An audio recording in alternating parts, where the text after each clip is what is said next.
Sou o João Basoli e este é o Cidades de Fato Podcast. Quero agradecer aos ouvintes pela audiência. O tema do nosso episódio de número 163 é Bairros, como dar voz aos territórios. Para falar deste tema relevante, estão conosco hoje André Lerner e Miguel Fiorelli. Olá André, olá Miguel, é um prazer enorme tê-los conosco, sejam bem-vindos ao Cidades de Fato Podcast. Oi João, prazer todo meu, tudo bem, como vai? Bom dia João, que prazer, viu? André Lerner é especialista em fortalecimento institucional e gestão de informação aplicada a políticas públicas. Arquiteto formado pela USP, mestre em organizações socioespaciais e em administração pública. Miguel Fiorelli é arquiteto e urbanista, graduando em gestão pública e mestrando em Habitat, FAUSP. É conselheiro municipal de política urbana de São Paulo, representando a suplência da categoria ONGs pelo Instituto Casa da Cidade. Trabalha na Câmara Municipal de São Paulo, assessorando o gabinete do vereador Nabil Bonduque. Vamos ao nosso editorial. Hoje, o nosso debate vai além dos grandes eixos urbanos para mergulhar no coração de onde a vida realmente acontece, os nossos bairros. Com certeza você já sentiu que as decisões sobre a sua rua são tomadas em lajes distantes e por técnicos que nunca sequer pisaram no seu território. Em matéria título do nosso episódio de hoje, se constata que, apesar de estarem previstos no plano diretor de São Paulo, os planos de bairro enfrentam um esvaziamento crítico, sendo muitas vezes reduzidos a peças genéricas e sem qualquer substância social. O grande desafio atual é como traduzir as demandas populares reais em diretrizes concretas que o Estado seja obrigado a seguir. A chave para essa transformação pode estar na articulação inédita entre o planejamento, a participação ativa nos conselhos e o poder do orçamento público. Nesta entrevista, desvendamos como o orçamento cidadão e a agência popular podem romper o silenciamento político e dar voz aos territórios por meio de mapas integrados de demandas reais. Se você quer entender como o direito à cidade se traduz na prática, desde a gestão de resíduos até a criação de espaços de convivência e porque o bairro é a escala essencial para a democracia ativa. Este episódio é indispensável. Ouça agora e descubra como o campo popular está se organizando para retomar o controle do futuro urbano. Vamos lá às nossas perguntas de hoje. Em São Paulo, muitos planos urbanos são descritos como textos genéricos elaborados em lajes distantes dos gabinetes. Eu coloquei isso no editorial porque, na verdade, é uma simbologia, sem qualquer conexão com a rua. Como podemos romper essa barreira técnica e garantir que o planejamento tenha a substância social necessária para refletir o que o morador realmente deseja? Fica aí a minha pergunta. Vou começar aqui, João. Faltou aqui comentar que eu também sou conselheiro participativo em Pinheiros e estou no mesmo Conselho Municipal de Política Urbana que o Miguel. Então, esse trabalho, ele não é uma reflexão teórica, mas ele é uma perspectiva de quem está ali, com a mão na massa, procurando lidar com os desafios que a ação dos conselhos implica. E a primeira coisa que apareceu é que o espaço de percepção, de possibilidade de incidência dos conselhos é um espaço muito restrito. Ainda que existam as conferências municipais, as oportunidades para que os conselhos gestores de políticas públicas possam apresentar as suas demandas de incidência, seja de programa, seja de equipamentos, não existe nessas conferências municipais. Então, o que você tem é uma lacuna. Você tem setores organizados, você tem demandas setoriais e das populações existentes e não tem canal para que isso seja apresentado. Quer dizer, canal existe, porque está previsto em lei, mas na prática isso não foi realizado. Então foi isso que eu e o Miguel, a gente estava pensando um pouco quando a gente fez essa proposta. Vai, Miguel. Quando você comenta, né, sobre que não faltam planos em São Paulo, né, eu acho que até tem a frase famosa da professora Hermínia Maricato, né, que o que não falta são planos, né, no planejamento da nossa cidade. Quando a gente está discutindo plano de bairro, a gente periga em cair nesse mesmo cacoete da gente desenvolver mais um plano, dessa vez na escala local, que de fato possa nunca ser executado, né? A partir do momento que a gente se apoia, então, nesses dois pilares que o André estava falando, né? De um lado, conselhos participativos municipais, né? Que aqui em São Paulo são conselhos referentes apenas à escala da subprefeitura. Cada uma das 32 subprefeituras do município de São Paulo tem um conselho participativo municipal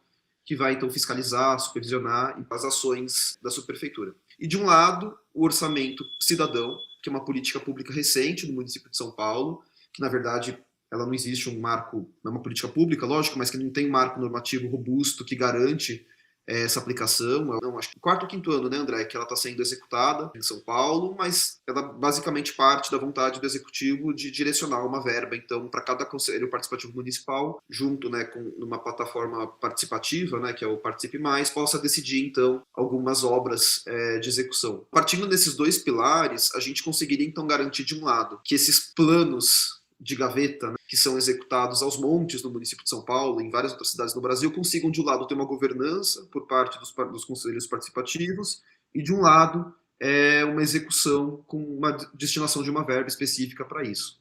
Então, eu acho que essa proposta que a gente faz desse trabalho, né, enfim, claro que a gente parte de uma pesquisa robusta, mas ela é eminentemente propositiva, a gente consegue, talvez, contornar esse grande dilema de quantos planos são feitos e quantos planos não são executados no nosso município.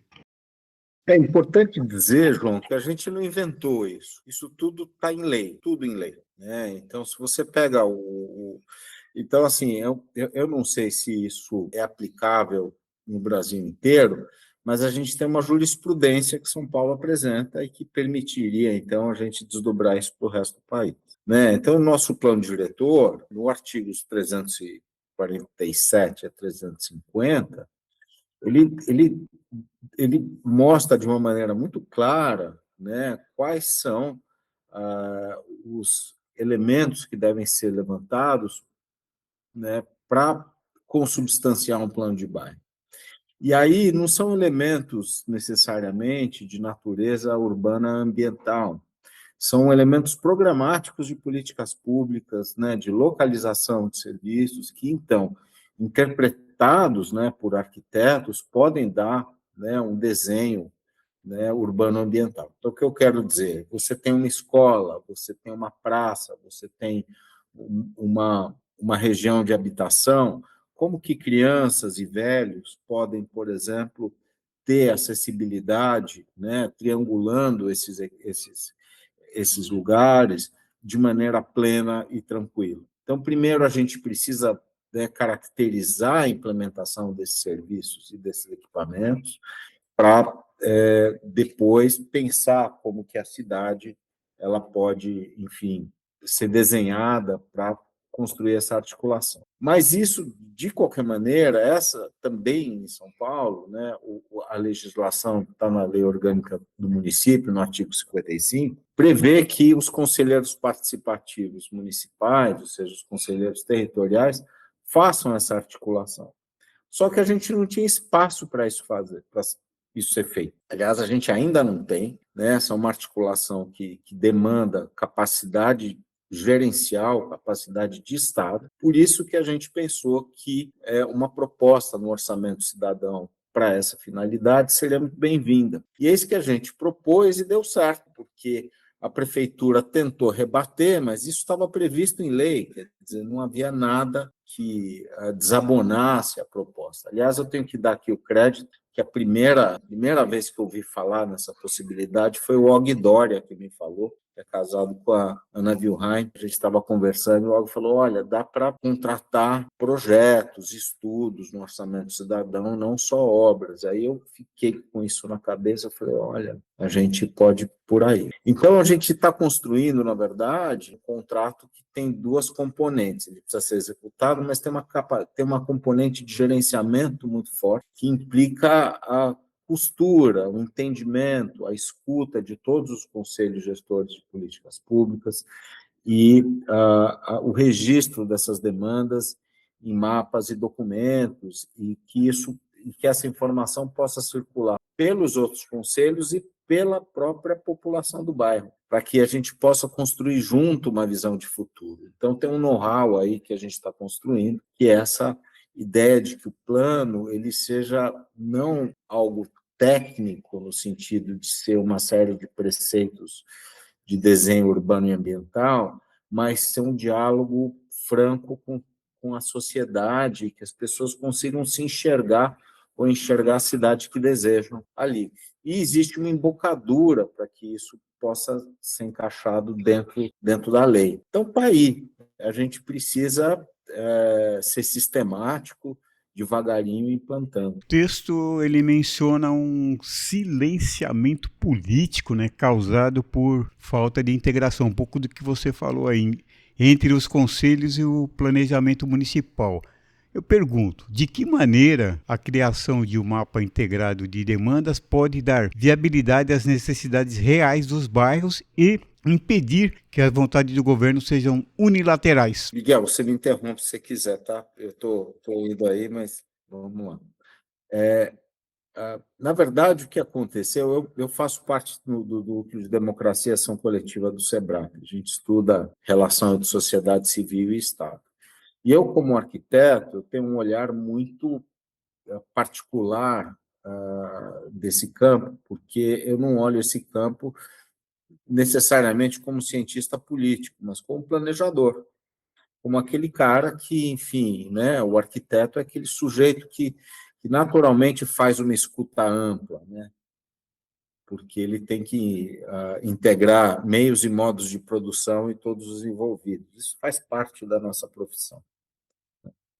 Então, quando eu fui olhar esse objeto e fui na Conferência das Cidades, comecei a participar das conferências municipais, foi um espanto enorme perceber que não havia esse espaço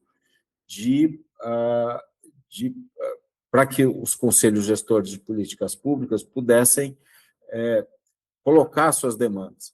Por que os conselhos são importantes? Isso aqui é uma coisa importante assim, que eu quero comentar. Os conselhos são importantes porque, a rigor, você ouvir uma cidade inteira, um bairro inteiro, é uma coisa impossível de se fazer. É muita gente, são muitas vozes, muitas perspectivas, etc. Então, os conselhos, eles já estão imbuídos de um nível de representatividade que permite que determinados setores possam se expressar em relação às necessidades de implementação de programas e políticas no território, e que isso esteja articulado com o sistema nos quais esses conselhos fazem parte de uma maneira geral. Então, se você ouve o Conselho de Saúde, você necessariamente já vai estar ouvindo uma pessoa que tem uma visão integral do sistema de saúde como um todo, seja no estado e no município, para poder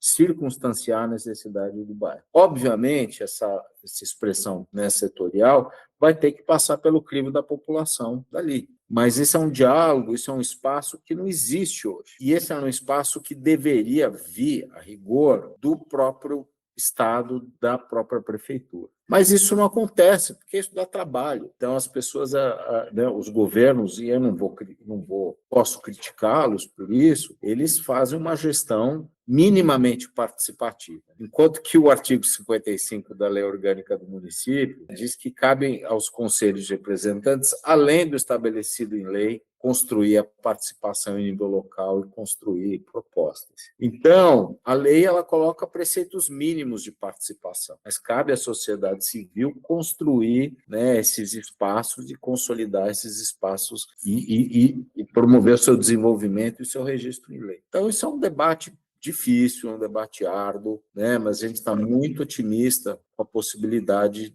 de construir esse diálogo. Você disse que o orçamento cidadão é apontado aí como uma brecha, né, para dar força ao planejamento popular, né, pelo que eu entendi. Como articular entre o plano de bairro e o orçamento municipal, né? Como que essa articulação ela pode evitar que os desejos da comunidade não fiquem, né, apenas aí como desejos simplesmente, mas se transformem aí em obras e investimentos reais?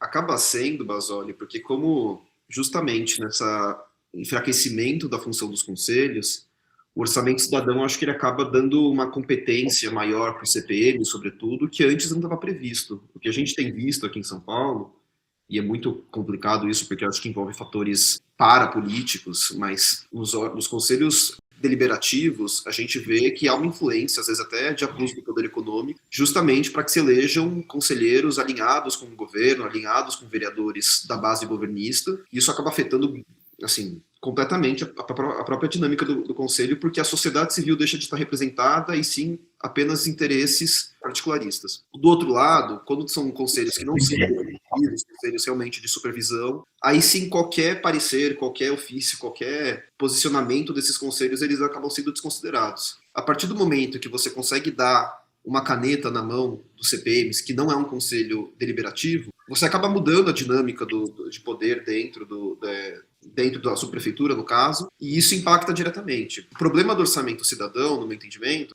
é que não é uma política pública perene. Ela é uma política pública que, claro, está sendo instituída faz 4 anos, com verbas que oscilam ao longo de orçamento anual para orçamento anual. Então, a gente sabe que atualmente ela está em torno de 10 milhões, mas em 2023 ela foi 5 milhões, então não é uma coisa que está constituída e que já é de praxe mesmo, né, do executivo, e que existe também um levantamento feito pela liderança do PT da Câmara Municipal de que grande parte dos orçamentos que foram reservados pelo orçamento cidadão não estão sendo executados. Então eu acho que também tem uma questão de articulação entre os CPMs para conseguir saber o que cada CPM está fazendo e de que forma você consegue ter como se fosse uma alimentação, uma retroalimentação de cada CPM para cada CPM, porque eu acho que esse é o grande benefício da sociedade civil, né? Você consegue trocar a figurinha. Eu acho que no começo, acho que foi nos bastidores, você mencionou sobre a experiência de Perus, né, João? Sobre que a Thaline, né, tem liderado lá no sítio Botuquara, que também foi um plano de bairro que foi aprovado no Orçamento Cidadão. Então é muito importante isso, porque a gente consegue ir trocando experiência de subprefeitura para subprefeitura, e assim consegue cada vez mais qualificando, né, não só as propostas que estão indo para o Orçamento Cidadão, mas também de que forma elas estão sendo executadas e qual é a função de cada conselheiro no CPM para conseguir liderar esse processo. Eu queria fazer um comentário sobre isso, João. Eu vejo a coisa da seguinte maneira. Isso que a gente está propondo já está previsto em lei. Isso é uma conquista histórica de muitos anos de batalha e é um trabalho que começa com a própria Constituinte de 88 e todo o movimento de direito à cidade. Esse registro legal, esse registro normativo, ele, por um outro lado, ele foi construído dentro de um conflito e uma disputa sobre centralização e descentralização política e orçamentária. Então, você tem toda uma história, especialmente na cidade de São Paulo, em que pese as tentativas de descentralização política, porque a cidade é muito grande e faz sentido ela ser descentralizada, ser pensada como um espaço regional em diversas cidades, que é o que era originalmente, ela passa por uma necessidade de governabilidade pela centralização política e orçamentária. O trabalho a Aldaísa tem uma discussão muito longa sobre isso, o Eduardo Grim documentou isso de uma maneira muito clara. E, então, quando a gente encontra o orçamento cidadão, eu entendo que o orçamento cidadão ele é uma oportunidade, ele é uma oportunidade circunstancial, mas ele não é central, porque todo o marco normativo para a construção disso que a gente está propondo já existe. O que acontece é que a regulamentação da implementação dessas ações não está feita a contento por parte do Estado. Então, o Estado não faz isso, ou faz isso de maneira muito superficial. Inclusive, há um debate muito grande no Conselho Municipal de Política Urbana sobre a participação hoje, né? Existe, inclusive, uma notícia no Ministério Público dizendo que a participação não ocorre e o que é participação. Enfim, é um debate muito aguerrido lá acontecendo. E o que acontece é que nós, né, a partir do artigo 55 do Conselho, né, da Lei Orgânica do Município, esse que diz que cabe aos conselhos, além do estabelecido em lei, participar em nível local e promover a participação, com essa base, nós estamos tentando, na verdade, construir uma outra regulamentação para a implementação do plano de bairro.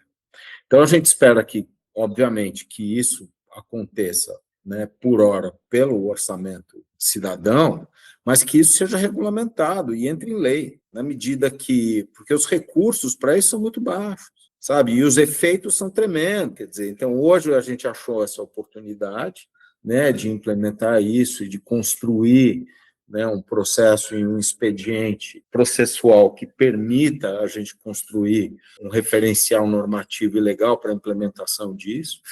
Isso é um espaço de enorme debate, quer dizer, o que é um plano de bairro, isso começou aqui em São Paulo, desde a gestão Marta, por Jorge Wilhelm, né, o Zé Policy viu de uma maneira, o Cândido Malta Campos viu de outra, enfim, o Caldana tem outra visão, etc, etc, né? Eu e o Miguel, a gente meio que tomou essa bandeira da maneira mais conservadora possível. Falei, não, vamos tentar cumprir a lei só, vamos ver o que acontece se a gente cumprir a lei, em vez de inventar. Então, essa coisa do orçamento cidadão, ele é então, esse aspecto circunstancial.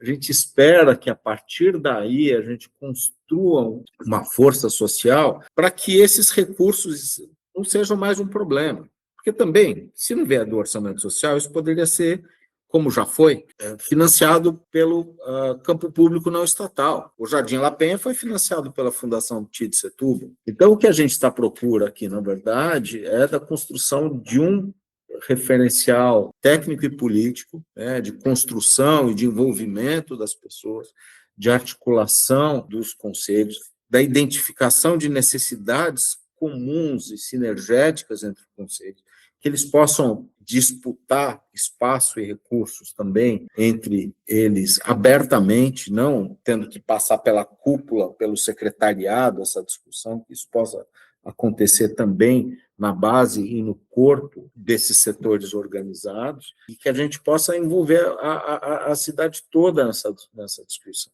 Então, o orçamento cidadão, ele é um caminho, mas a gente acredita que existam outras possibilidades de financiamento, que os custos não são caros. Eu vi esse modelo de agência popular, um exemplo aí da subprefeitura de Pinheiros, me parece. Esse modelo, ele mostra aí a possibilidade, né, de usar recursos públicos para planejar a partir da escuta. É mais ou menos o que vocês estão falando. Esse modelo ele pode ser replicado em todas as cidades brasileiras, enfim, buscando um rumo mais concreto para o desenvolvimento econômico local? Olha, João, existe uma jurisprudência que vai permitir a gente aplicar isso em todos os espaços. Mas o importante é a gente destacar a componente político-pedagógica desse processo. Existe um processo, existe uma componente de aprendizado social e coletivo nisso que a gente está construindo, e esse aprendizado social e coletivo, ele vai encontrar diferentes contextos Brasil afora. Então, é uma necessidade da gente resgatar essa componente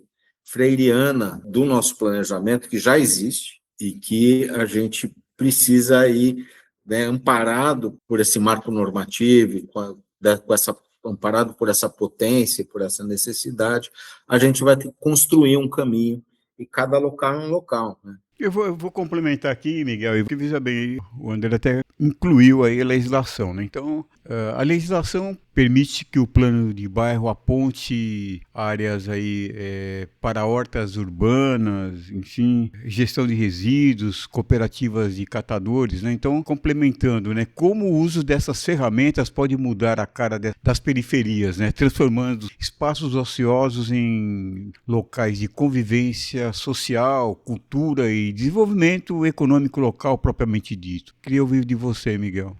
Não, Basoli, isso é muito importante e eu acho que essa é uma conquista do plano diretor de 2014. Eu acho que vale contar um pouco a historinha de como foi regulamentado o plano de bairro no município de São Paulo, porque é uma discussão muito interessante que eu acho que não é feita a exaustão. Porque, assim, como o André mencionou, ele foi incluído no plano diretor de 2002, que foi elaborado, né, pelo Jorge Wilhelm. Mas é muito interessante porque a própria inclusão do plano de bairro no plano diretor de 2002 foi uma conquista da sociedade civil, especificamente de um movimento, e isso está muito bem relatado, eu acho que no próprio livro do professor Cândido Malta, ele escreve, né, no Reinvente Seu Bairro, como essa regulamentação é mérito do movimento Defenda São Paulo, que é um movimento daqui de São Paulo, basicamente de proteção e manutenção das zonas exclusivamente residenciais, que essas zonas são referentes aos bairros jardins, que são aquelas áreas, né, de casas, basicamente, que você tem um padrão de solo muito restritivo e que tem toda uma discussão, né, enfim, sobre não só a função ambiental que esses bairros cumprem, mas também o próprio problema do adensamento, que são bairros muito pouco densos, geralmente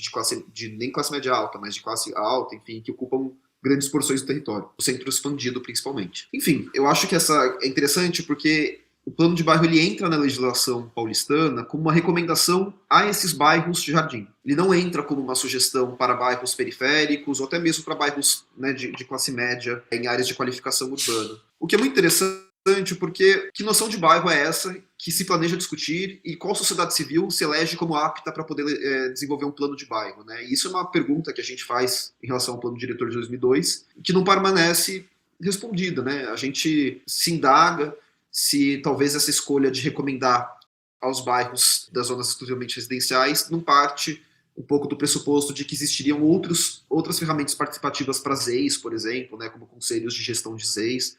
Enfim, isso é uma dúvida que a gente levanta. Mas ele apenas foi citado no plano diretor de 2002 e não foi elaborado um escopo mesmo do que seria um plano de bairro, de que forma ele seria inserido no sistema municipal de planejamento. O plano diretor de 2014, aí sim ele consegue não só descrever como que ele seria integrado ao restante do planejamento municipal, que aí seria a partir dos planos regionais das subprefeituras, né? Então os planos regionais das subprefeituras deveriam contemplar os seus planos de bairro.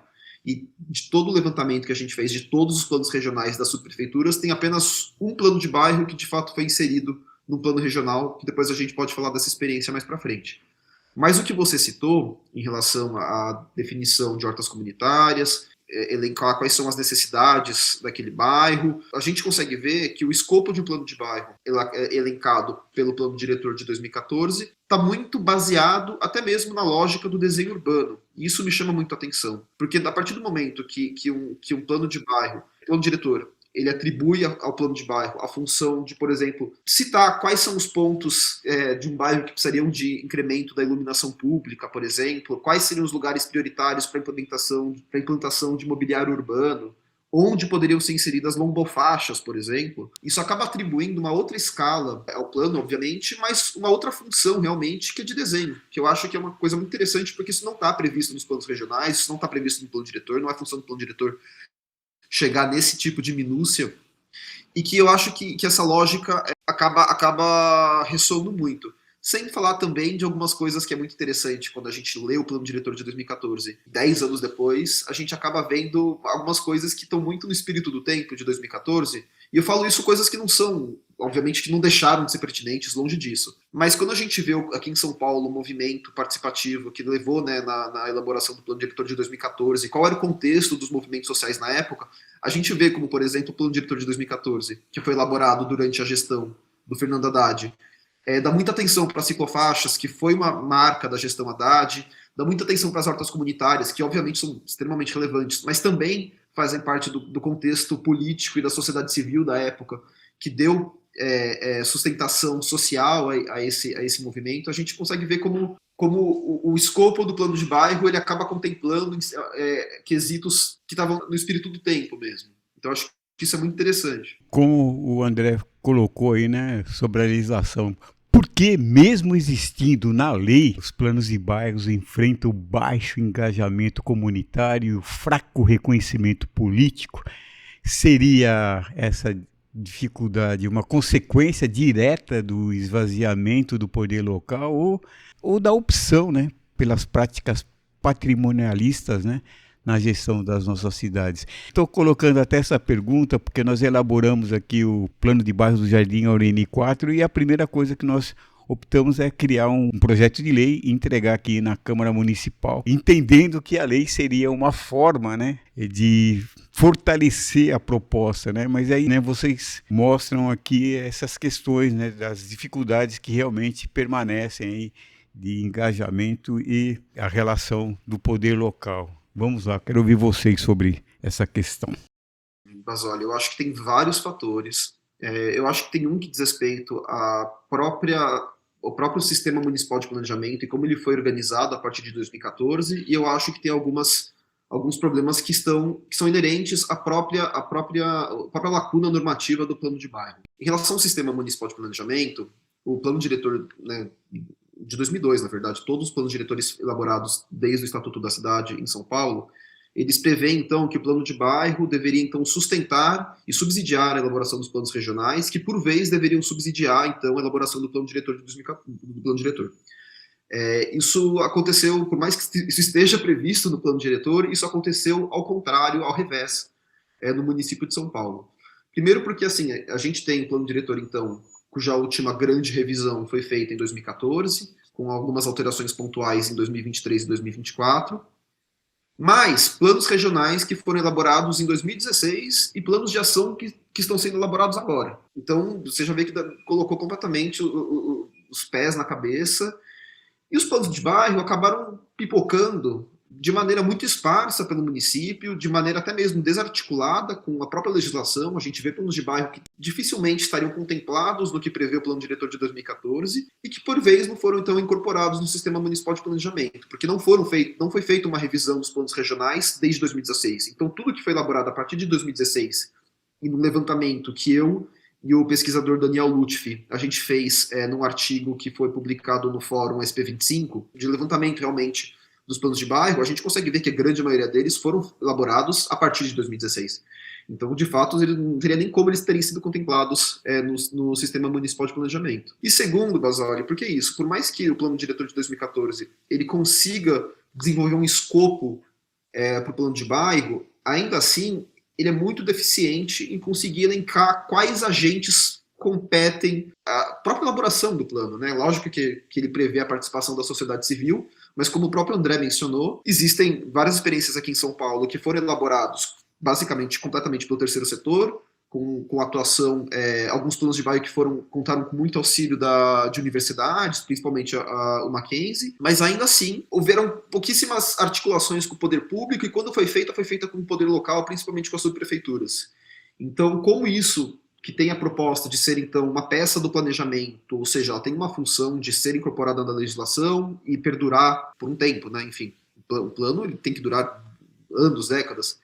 Como que você, então, vai elaborar um plano se não tem, por exemplo, uma articulação com o Legislativo, ou até mesmo com a Secretaria Municipal de Urbanismo e Licenciamento, capaz, então, de conseguir referendar esse plano e fazer com que ele seja uma peça oficial do planejamento municipal. Então, isso acaba criando vários problemas que envolvem, em decorrência disso, surgem experiências que são muito interessantes, que são muito bacanas, eu acho que servem de aprendizado para qualquer plano que venha a ser elaborado em São Paulo, mas ainda assim, eu acho que existem muitos pingos nos is para a gente colocar, sobretudo, em qual é a função de cada agente na elaboração desse plano. Pegaria isso que o Miguel está falando e colocaria mais um grau de resolução ali, que é a necessidade de nós, arquitetos, começarmos a entender e qualificar esses processos de consulta pública. Como que você vai escutar as diversas componentes, né, e os agentes e interesses atuantes no território,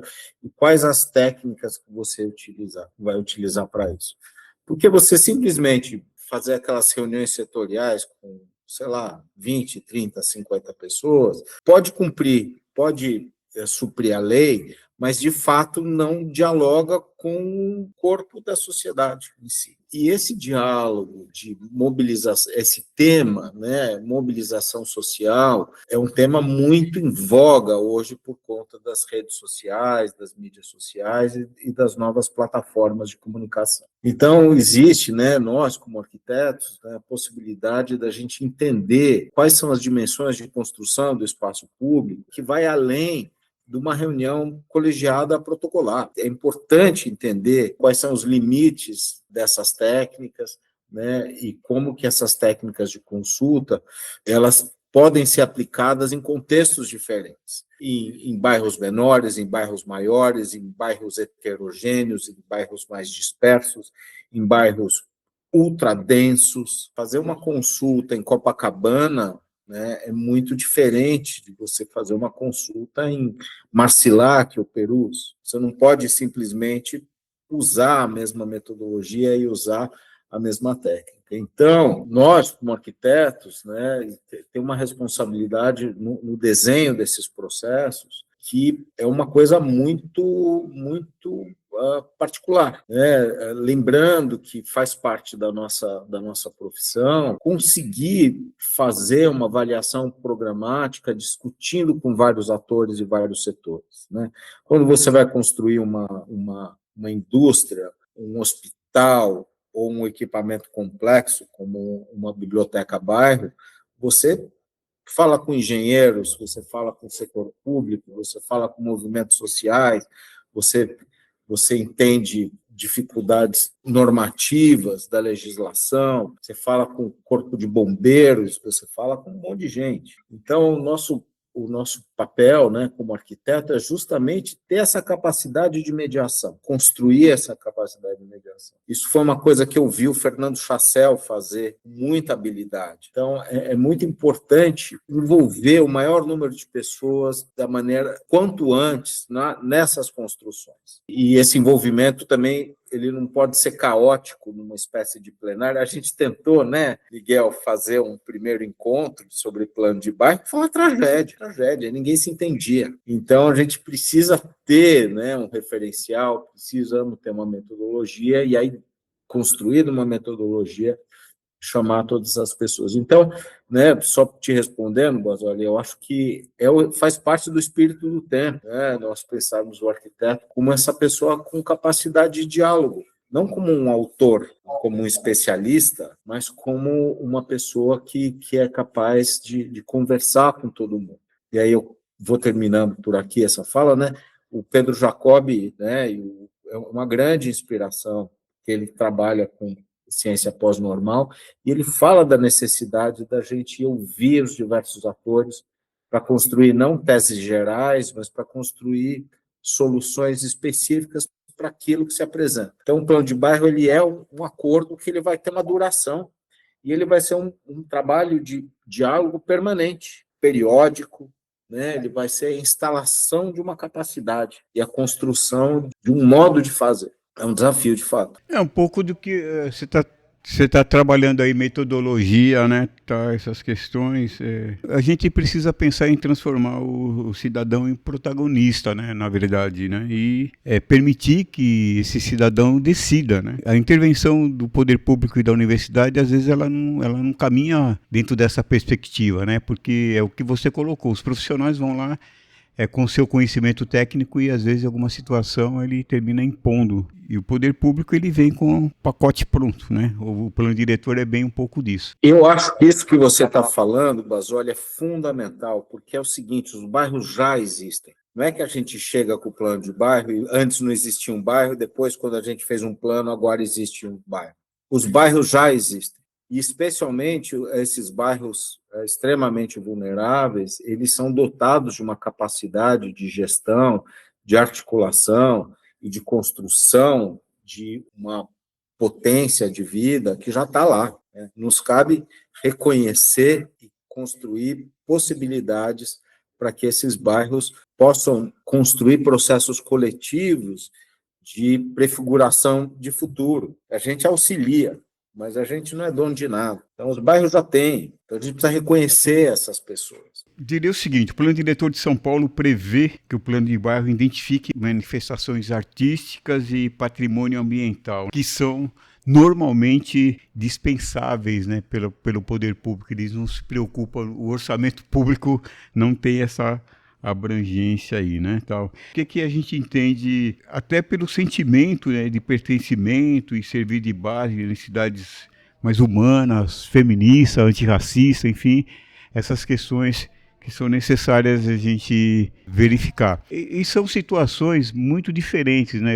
Eu estou num local, né? Palmas é uma cidade nova, tal, né? Comparando com São Paulo, tal. Então tem, obviamente que aqui a situação é bem diferente, inclusive, tal. E, né? Como eu disse, minha origem é São Paulo, sou da zona norte de São Paulo, da Vila Nova Cachoeirinha. Então, o que a gente observa? E aí a gente traz um pouco para essa experiência de plano de bairros que a gente tem trabalhado aqui em torno de 3 a 4 anos, que era o sentimento, né? Então, a associação de bairros, e não era só a associação, nós tínhamos um campo de futebol próximo da minha casa. Aos finais de semana nós estávamos todos lá para assistir o time de futebol do bairro que ia disputar, entendeu, com outro bairro, tal, entendeu? E esses sentimentos que a gente tentou aí no mapeamento afetivo, tal, a gente fala um pouco, nós criamos um curso chamado Agente Popular em Planos de Bairros que está aberto, disponível e gratuito para quem quiser só entrar e assistir gratuitamente. E a gente discute um pouquinho o mapeamento afetivo, a gente utilizou esse mecanismo aqui e tal, e entendendo que é necessário também mudar alguma coisa em relação a isso. Por isso esse aspecto técnico, metodológico, ele é importante, mas também esse despertar que parece que está meio ainda confuso, porque a gente tem várias questões. Quando eu coloco do protagonismo, engajamento, a gente tem várias questões envolvidas, né? Que é o domínio das facções nas regiões, o domínio das religiões, mais especificamente envolvendo, né, as decisões. Então a gente teve, nesse tempo que a gente está indo aos bairros e discutindo, a gente tem percebido essas questões. E aí, essas percepções, elas estão sendo levadas também, ou o envolvimento é só técnico e metodológico?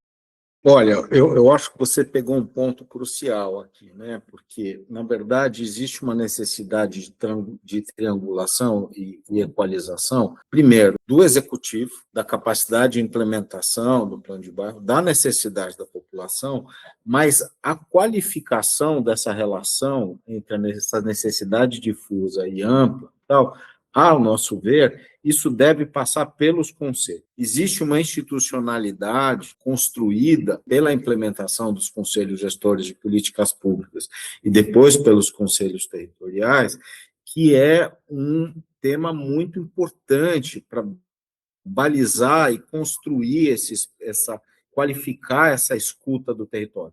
Por quê? Porque se você partir direto da escuta do território, você vai encontrar, primeiro, um cidadão que não tem uma formação, e segundo, esse cara ele está muito sujeito à interferência de processos, como é que eu vou dizer, de circulação de conteúdo ideológico. Esse cara está sujeito a TikTok, ele está sujeito a maledicência do Jornal Nacional, maledicência, né, de circulação de conteúdo ideológico. Então, é importante que esse debate ele seja um debate muito bem ancorado do ponto de vista institucional, por isso que a gente propõe que essa discussão aconteça primeiro com os conselhos gestores de políticas públicas, para a articulação desse grupo que já está organizado e tem uma história, para que, então, essas demandas sejam apresentadas para a população. E aí a população precisa ser instruída disso. Então, você tem aí uma articulação de um tripé entre o poder executivo, que é quem da capacidade de planejamento, que é quem vai implementar, né, o plano de bairro do ponto de vista institucional, gerencial, fazer cumprir a lei, mas você tem o respaldo institucional e político da construção dos conselhos gestores de políticas públicas, que é quem vai poder colocar com toda, como é que eu vou dizer, legitimidade, fazer que povos tradicionais possam se posicionar dentro desse, e minorias, e, enfim, setores possam se posicionar de maneira legítima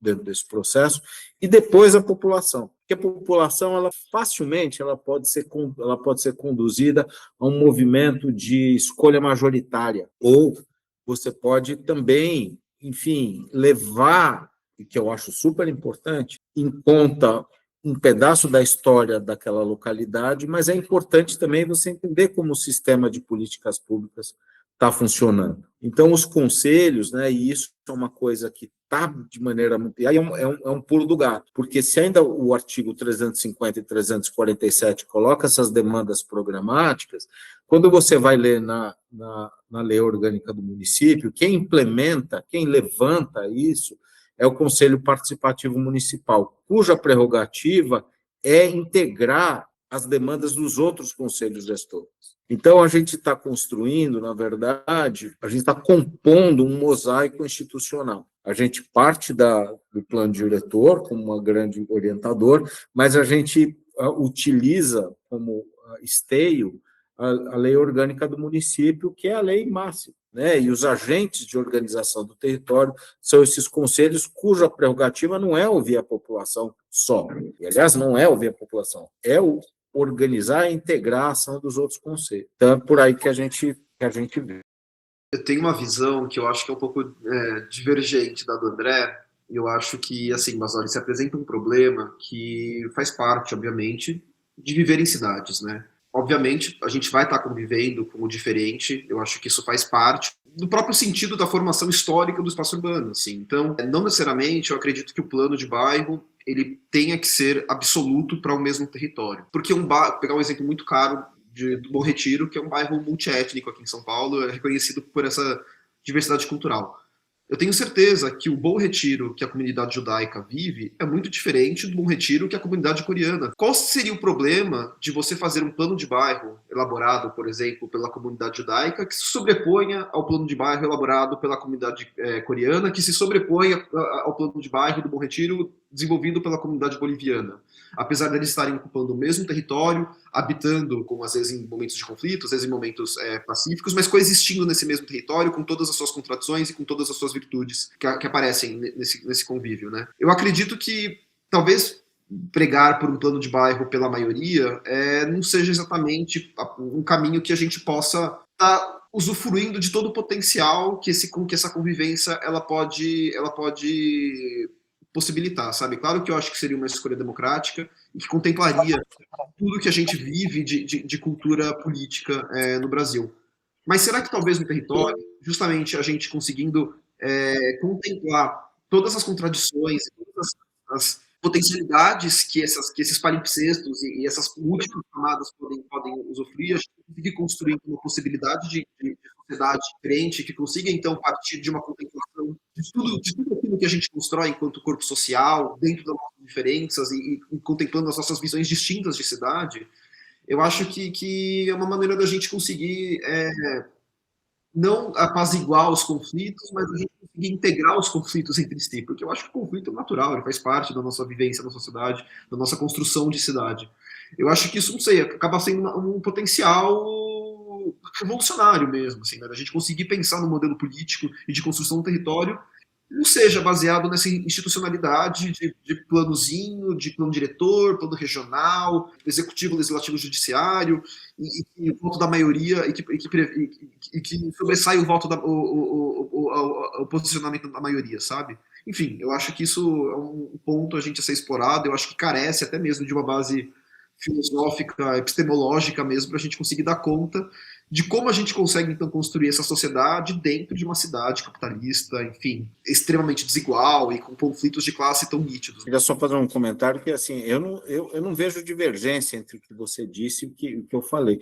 Eu não estou advogando em momento nenhum, né, um plano de bairro construído a partir da visão majoritária. Não. O que eu falei é justamente que, para que a gente não corra o risco de fazer isso, a partir da circulação de conteúdos ideológicos, a gente construir bolhas, né, ondas artificiais de engajamento, a necessidade da gente fazer uma escuta dessas minorias, mas que essas minorias elas sejam institucionalmente consideradas. E aí, por isso que eu pensei nos conselhos. porque os conselhos eles são necessidades setoriais muito claras. Então, que você faça uma escuta ampla a partir do levantamento dessas necessidades dessa sociedade civil organizada. Então, a gente começa sempre com a sociedade civil organizada, com o reconhecimento dos processos históricos, para depois fazer uma escuta mais ampla, que hoje em dia é um campo muito perigoso, né? Exatamente, vamos lá. Infelizmente, estamos chegando ao final do nosso episódio de hoje. Gostaríamos de pedir aos nossos convidados uma indicação cultural. Vou perguntar para você, André, e para você, Miguel, o que são cidades de fato? Olha, a minha indicação cultural é quando você vier a São Paulo, dê um pulo no Centro Cultural São Paulo, é o meu lugar, eu acho que predileto da cidade, porque lá é um prédio que não é prédio, ele tem várias entradas, tem gente dançando, cantando, estudando, fazendo várias coisas, é um lugar muito bonito, eu gosto muito de lá. E para mim, cidade de fato é uma cidade onde o espaço público ele possa ser usufruído de maneira plena por todos. É uma cidade que tem muita criança e velho na rua, que as pessoas se cumprimentam e que a pujança econômica ela existe, mas preserva tudo e todos e todas as etnias, diversidades, pluralidades, e que o diálogo cidadão ele possa se expressar de maneira plena. Para mim é isso. Miguel. Ô, Basoli, você me pegou no pulo agora com a indicação cultural, mas eu acho que eu estou muito inspirado. É uma peça que está rodando o Brasil, mas eu acho que é muito bem feita, que é do Gregório do Vivier, aquele O Céu da Língua. Eu consegui assistir recentemente aqui em São Paulo, mas eu sei que em várias cidades do Brasil ele está se apresentando, mas é um monólogo muito bacana sobre a língua portuguesa. Eu acho que a gente consegue tirar um pouco dessa carga tecnicista, assim, sabe, que o André, a gente está acostumado a trabalhar no dia a dia, e conseguir pensar um pouco mais no sentido das palavras, em poesia. Eu acho que é uma inspiração positiva na nossa área, que às vezes vive um campo muito denso, assim, tecnicamente. Eu acho que é positivo a gente conseguir respirar um pouco. Mas sobre o que é cidades de fato, Basoli, não sei, eu parto muito obviamente, né, enfim, acho que de uma corrente marxista, de que a cidade, né, é um produto social, mais que sejam feitos pelos trabalhadores, a gente vê que o planejamento e a coordenação da produção dessa cidade é uma coisa que é